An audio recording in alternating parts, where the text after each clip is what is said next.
तुझ्या नाम घोषात इंद्रायणी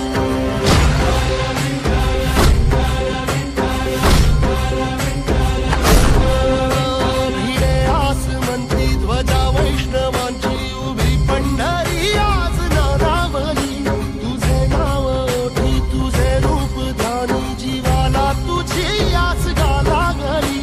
जरी बाप साऱ्या जगाचा परी तू आमालेकरांची विठू माऊली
सवारीचा घेत